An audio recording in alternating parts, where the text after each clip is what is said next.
Good evening. Welcome to Conversations with Lothrop. I'm Dick Lothrop, and I will be your host for the next 35 minutes. And we're delighted you could join us this evening. Our guest is Robert Scheren, who is the campus architect and director of facilities planning. Thank you. At Oberlin College, and we're delighted that you're here this evening and that we can discuss some various things that maybe people are wondering about in the area of architecture and campus construction and so forth. Mm-hmm. First, a little about our guest.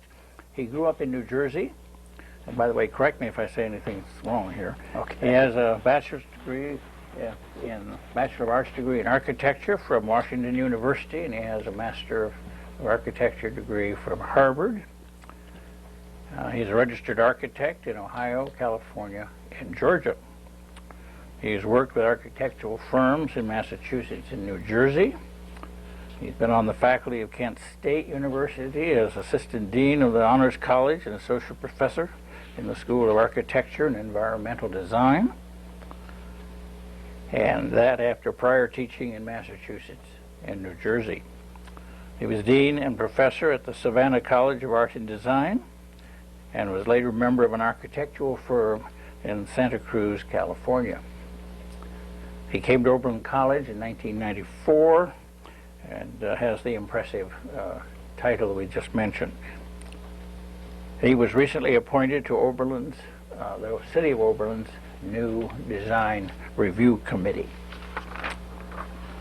Well, Bob, would you tell us something first about your pre-college years and how you got to Washington University and Harvard and architecture? Well, I'll try to be brief. As a child, I always had interest in construction or design, I guess mostly art, because my mother was trained as an artist, my father was a builder. Though I didn't know that being an architect was what I wanted to be, and I ended up going to junior college for a few years, got a degree in fine arts, and at the same time was working with an architect in Princeton, New Jersey. Found out about Washington University through an employer, was admitted and then graduated. My selection of Harvard for graduate school was primarily based on the reputation of the school and it being the alma mater of the architects that I admired the most. Mm-hmm. And so you have a license to practice in 3 states. Mm-hmm. Are the requirements about the same state to state? Generally, yes. Actually, the first state that I received my license in was Ohio. The prerequisites are generally a certain degree of experience plus a professional degree from an accredited institution, a nationally accredited institution. The test that is taken is called is a test that's given by the National Council for Architectural Registration Boards. That's pretty much a universal test. Generally, there is a reciprocity granted to those people who live in other states and are applying for a license in, say, whatever state they want to apply in. With the exception of California at that time. Actually, that's what took me to California. I went there primarily to take my test because they did not recognize the national exam, and ended up getting my license in California.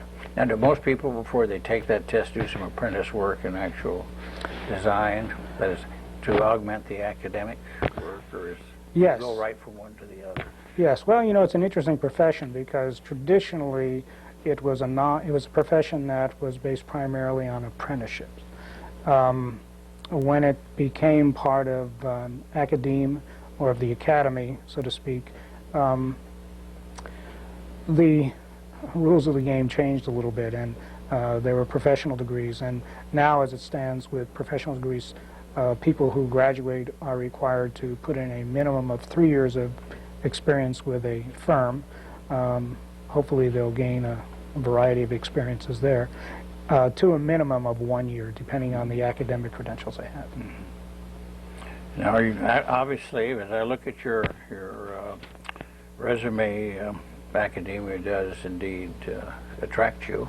Do you find within that you're liking administration better than teaching, or no difference, or?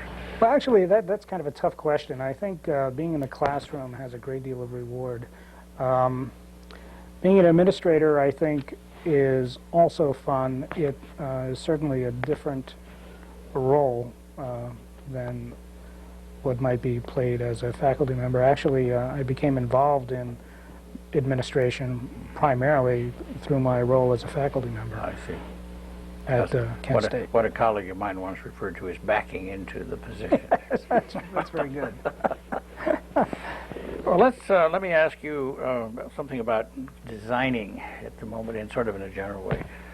You've done work in design consulting, and you've designed new homes and so forth.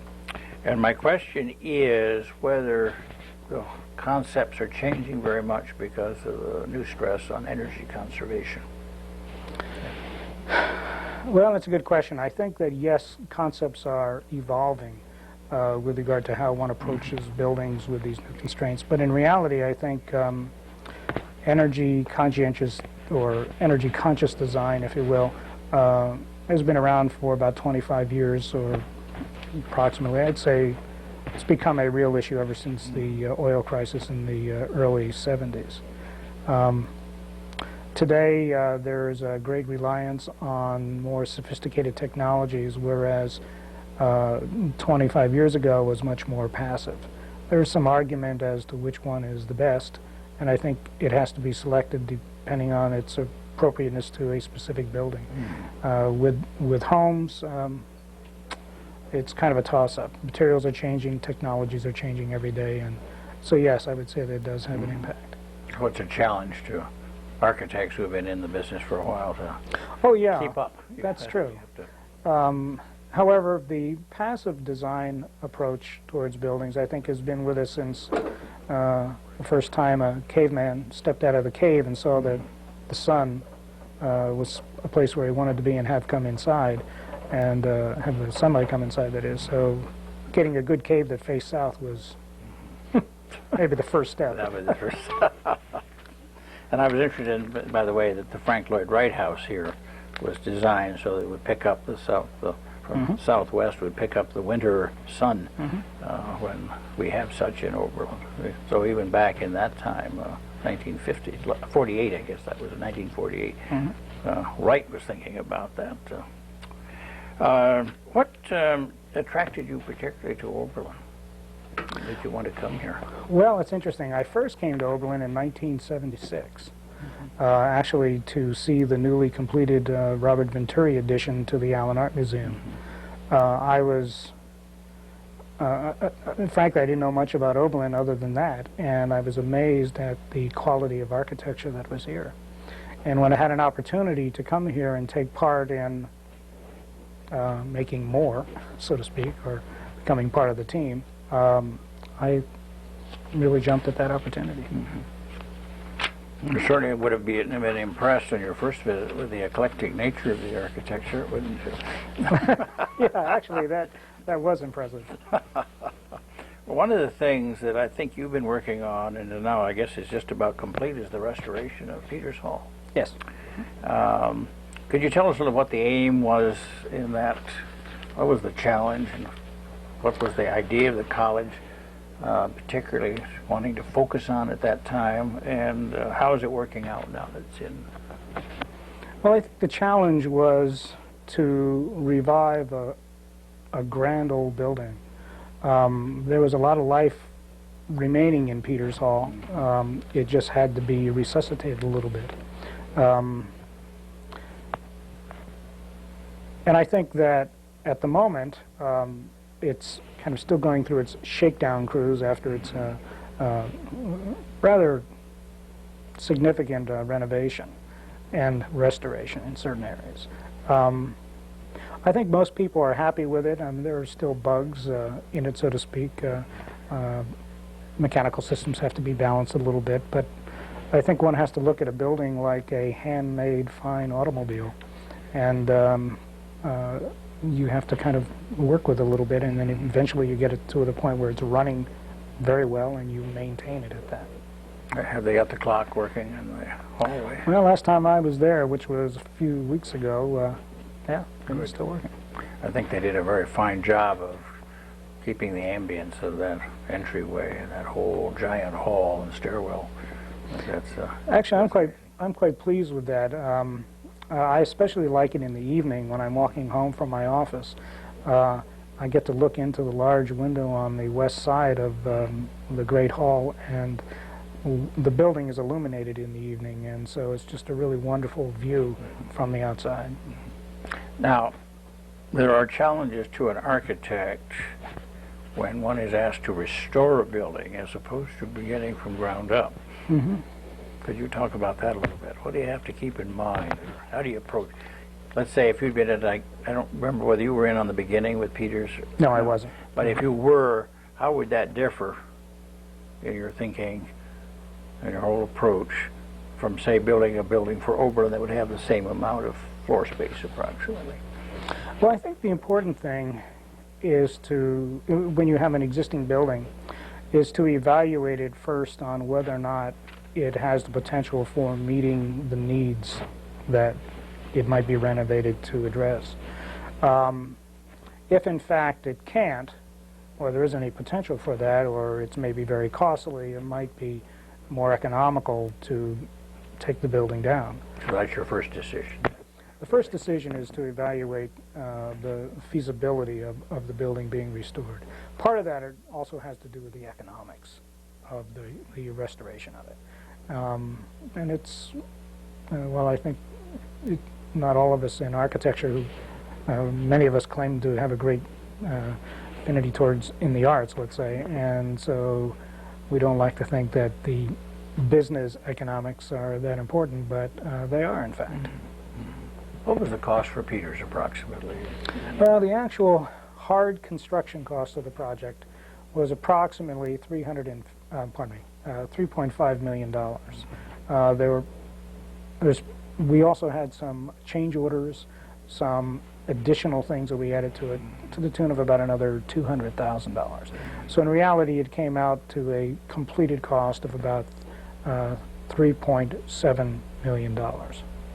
Now, how would that compare to, say, a comparable sized building? I don't mean shape and so forth, but to get the same kind of floor space, classroom space, would that be about it for a new building? No, actually, a new building for a college with all of the building code requirements, et cetera, that we had to address in this building would be significantly more, actually. More? Yeah. In fact, I think one of the driving factors in restoring Peters was not only the fact that it was a beautiful building and had great potential to be revived, but also that it made economic sense to do so. For instance, Peters Hall is approximately 55,000 gross square feet of area.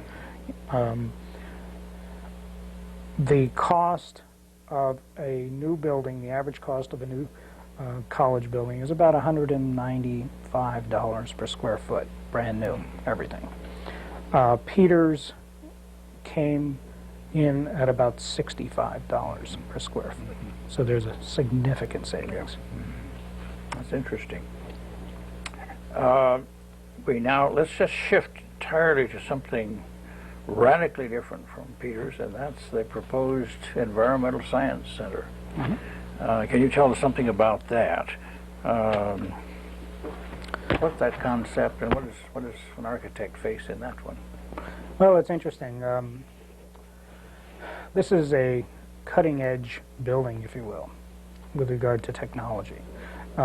Much of the materials are pretty much off the shelf. There's a desire to use materials that are sustainable in our environment, wood, maybe recycled steel, and the like. The challenge, I think, is to address all of these issues and combine it with the needs of function in the building.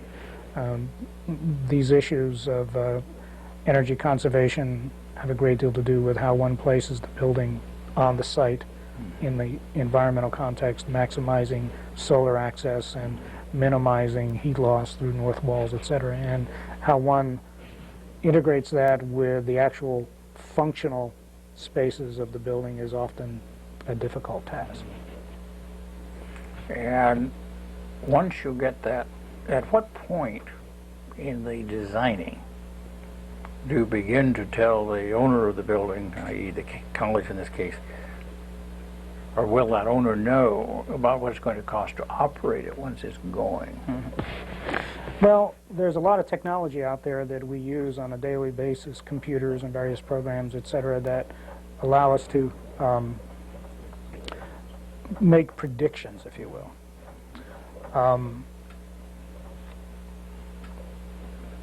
We also have to be concerned about what has been done previously. There aren't too many buildings like this, but there are buildings that utilize the similar technologies, et cetera. And so there is a database that's out there. But primarily, we do an analysis with the architects, in this case, the consulting architects, William McDonough and partners. With their other energy consultants, they do modeling, if you will. In other words, they'll set up a scenario of certain kinds of materials, certain temperatures during the day, heat gain and heat loss factors, and they determine generally what the energy consumption would be on the building. But I might add that this project, as I alluded to earlier, is also more than just energy conservation. Now, do you see it as having, excuse me, a significant, how shall I put this, significant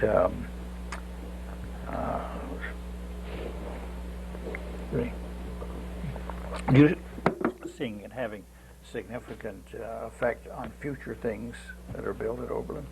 Will this be sort of a model? I would hope so.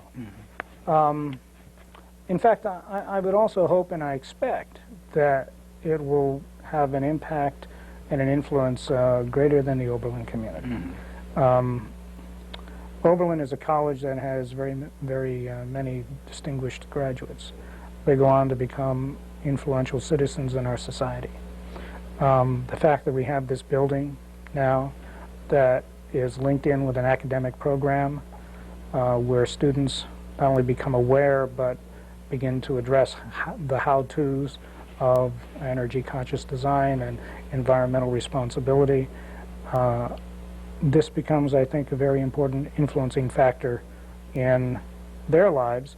I think ultimately, because of what they will end up doing, the world. When's the, what's the target groundbreaking date? Or is there one yet? Well, it's kind of an evolving, let me just say that we're right now in what we call design development phase. The next phase will be construction documents. Our anticipated plan is to break ground, so to speak, sometime in the summertime, no later than September 1. We're also anticipating a one-year construction date, or a one-year construction period, which means we would probably be occupying the building around September of 1998.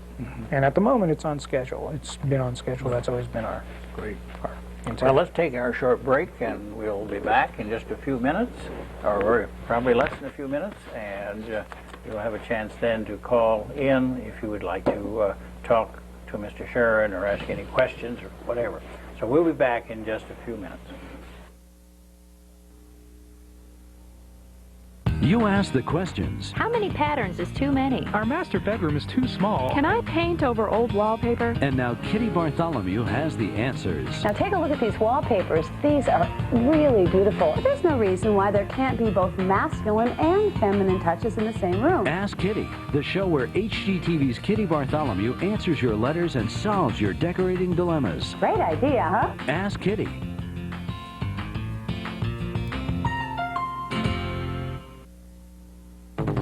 Wouldn't it be great to get what you want when you want it?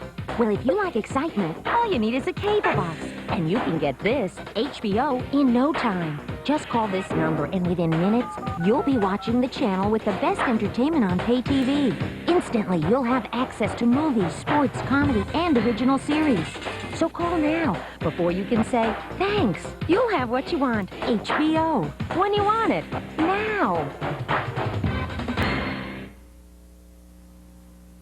HBO, in celebration of Black History Month, shows you the triumphs you'll cherish, the stars who bring you laughter and tears. 'Cause there's a dream out there with your name on it. There's a wish somewhere just waiting for you. Call now for basic cable and HBO.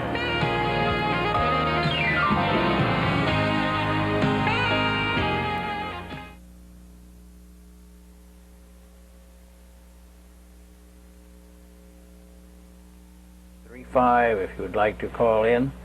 In the meantime, I want to talk to our guest about student housing, because this is something that is interesting and concerning the Oberlin community, I think both college and the town. And we have a proliferation of rooming houses springing up increasingly. Both the city and the college, as you know, are concentrating now on fire safety, particularly in some of this. I wondered if you would tell us what you see in the near future for housing policy at the college. Well, I really can't speak for housing policy. I might be able to say a bit about housing as architecture on campus, and a little bit about what I know. Well, let me clarify. What I really meant was, do you see new dorms coming? Are they talking about this? Are they talking about some other kinds of things that would lead into this? I think housing in colleges is probably changing, always does. There's this maybe cycle of one sort or another. I can remember when I entered college, dormitories, this is in the 60s, dormitories were the convenient form of housing for everyone, not necessarily liked by everyone. There was a movement at that time for students to seek a little more privacy, and after maybe their freshman year, they would, or sophomore year, they might try to find a place off campus. Colleges at that time responded by providing kind of dormitory suites, if you will. They were on campus. It offered, I think, a certain gesture to the students about this kind of alternative housing, something other than just dormitory rooms in a row. I think today students probably like that, but maybe they like a little bit more autonomy, not necessarily within the college campus, but maybe on the periphery of it. Kind of transitional, I guess, to their graduation, and ultimately. Let's come back. Let's hold that thought a minute on the transition. Okay. Good evening. You're on the air with Mr. Scheren. Bob, my name is Jack Bauman. I'm interested in traditional town planning, and I wonder if you could explain the concept and tell me some reactions you have to it. Do you understand that? Yes. That's clear? Okay. Yes, I think so. I too, Jack, we know each other actually. I too know, or pardon me, enjoy and have a preference towards the neo-traditional, if you will, town planning. I think we have to be careful with it, and we have to be careful that we don't end up with something similar to the community that Disney is putting together, a celebration. You may or may not be familiar with it. I think it's important that our response to this be thoughtful, and that we, at the same time, recognize that there's a real need for some responsible development in a community, and make sure that we have, I would say, the proper frame of mind for allowing it to happen, and also trying to maintain some control over it. Is it your sense that architects generally are feeling the same way Or is this a new concept? Or I think architects are pretty much feeling the same way. There's an interesting thing that's happened in this new urbanism, the neo-traditional. In the past, let's say 15 years ago or 20 years ago when it really started, it's not as new as we like to think it is. It was done, and over the years it's become maybe a little bit more generally thought about and applicable. In the past, some of these communities that have been built on existing green spaces, that is fields, farmland, that was relatively inexpensive to purchase. Today, there's a movement of second-generation new urbanists who are now saying that it should happen in an existing community. Are you still there, Mr. Bauman? No. Okay. There we go. Okay. That leads, we're leading right back into this whole area of transitional housing that the administration, I think in the time, has used as a term at least. I think I've heard it described as the kind of thing where students would not be in a dorm setting, would be more in apartments or something, but it would still be on the campus or not from the outskirts of the town at least. Have you heard any comments about that lately? Or? Well, I know that there's some discussion going on about the need for transitional housing. I don't think any decisions are being made about it at this point. I think it's still in a discussion mode. I think there are a lot of issues that have to be addressed, and I think eventually it will kind of shake itself out and we'll be moving in a direction, but at this point I think it's a little premature to address that. Premature. Would you tell us something about the proposed science complex? Well, it's funny you should mention that because we just had a meeting on that today, actually. So it's a hot issue then now. Well, it's a current live project. issue. It's a live issue. It's a live issue. It's a current project. 6 months ago, actually a year ago, we began an effort to select an architectural firm with an expertise in science facility programming. We went through a search, a national search I might add, for the right firm. And we selected one, and they are coming to the conclusion of this first phase, which is the programming phase. Once that's been completed, and we have in fact a document which outlines the approach that should be taken with regard to the amount of space that's needed, etc., the college will embark on a architect of record selection process. As for a time frame, I think that is still evolving. Fundraising is a part of that schedule, Yes. I would imagine. Yes. Yes. Now this is to go just north of Kettering, is that correct? Well, actually, that's one. We have a number of what I call opportunity sites. We've explored a number of them, the feasibility of various sites, and I think that it's a little too early to tell exactly where it's going to end up. But I think it's important that there be some sort of an adjacency, obviously, to the existing science facilities. How it ends up manifesting itself architecturally, no one really knows at this point. And will that house chemistry primarily, or will it be more than chemistry? Have you heard of that? I think that has to be decided yet as well. There have been a number of schemes presented where a new building might house chemistry. There's also been some thought about housing biology, and I think it's, again, too early to tell how it's going to all shake out. So we will not look for that until the environmental science building is probably in place. Well, I think the environmental science building is the real hot number, so to speak, at this point, and I think that's the one that is actually in the process of becoming a reality. That doesn't mean this. I don't mean to imply that the Science Center is not going to be a reality, but what I'm saying is that we're much closer to the reality at this point of the Environmental Studies Center than we are the other. As you know, Oberlin, over the years, the college has had various architects come in with plans. Cass Gilbert probably being the most famous of them. And some of these plans never saw the light of day, really, except on the drawing board. And others were partially completed and so forth. Is there any such planning now, or is that a concept that really isn't in vogue? Well, that's an interesting point to bring up and address. I think that you're right. We have had, the college that is, a number of master plans throughout its history. The college is no different than any other institution, I think, in that regard, because a number of other institutions have done the same thing. And I think there are certain things that are unpredictable about the future.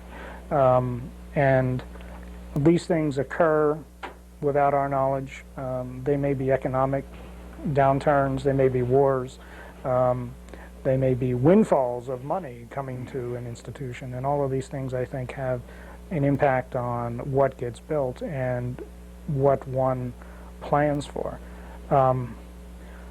I'm of the opinion, and I think many other people are, that it's much more important to have a good understanding of what one's resources are, not only economic resources and that of personnel, but also of one's physical facilities. What are the resources? What space is there? What space is being used? How is it used? What opportunities are there for changes in use of that space? Reallocation, if you will. And I think instead of a, quote, master plan, I think it's important to have a planning process, and also I think an idea of a direction in which we might be heading. And I'd also add that I think it's extremely important to have a sense of adaptability, to be able to be flexible in one's approach based on some of these unknowns. Is the cost of construction staying roughly with the inflation amount, or is it way above it or below it, or is there any trend that you see as you plan ahead for these buildings? Anecdotally, when I first started in this profession, which was in the middle 60s, I had an opportunity of working with a design build firm. Most of my experience then was with medical buildings. At that time, medical buildings were being constructed for $15 a square foot. We were appalled when they went up to $20 a square foot. They're 10 times that today. I think there are a lot of factors. I think a lot of it has to do with available resources, has to do with labor, has to do with things that might be regional as opposed to national, and there are certainly national influences on construction costs. However, I do think that most costs are in fact regional. The national influences have to do with the availability of materials, and hence I think we start to then begin to think about the importance of the environment and the significance of what we're doing with our proposed Environmental Studies Center on our campus. Lastly, but not least, would you have any advice or suggestions on how, as the city makes its plans for the future, laying out areas and so forth, and college likewise, how the two can cooperate with each other? Well, we're all members of the same community. We all, like all other human beings, have the same wishes and desires. I think that we ultimately want to live in peace and harmony and all the other things that were very prevalent in the 60s, and you can tell that's where all those good things. All those good things. Yes. And we all want a comfortable life, and I think it's important for us to live together. And I think that the college has had a history of, as I understand it, working very well within the community, and I would like to see that exchange of goodwill continue. I think one of the reasons that I, as a citizen, enjoy living here is because I can see the opportunities and the amenities that the college offers to the greater Oberlin community, and at the same time, the opportunities and amenities that the greater Oberlin community offers to the college. So you think as we move into the next century, there will be many, many chances for cooperation and exchange? I certainly hope so. Good, good. I certainly hope so. I think we would all hope that, and I just hoped you felt that same way. Do you have any final comments? We're just about at the end of this, believe it or not. Well, it's a pleasure to be here this evening, and Certainly been good to have you here. We do have a little souvenir for you, and that is this mug, the Conversations with Lothrop mug. Thank you. And hope you get some good coffee out of that. Oh, yes. You'll have to add that. We don't provide that. But I hope you'll enjoy having that. And we certainly appreciate your being here so very much with us. Our next visit with you will be on the last Thursday of February, which I believe is the 27th. And we will look forward to seeing you then. In the meantime, this is Dick Lothrop saying thank you very much for having been with us, and good evening.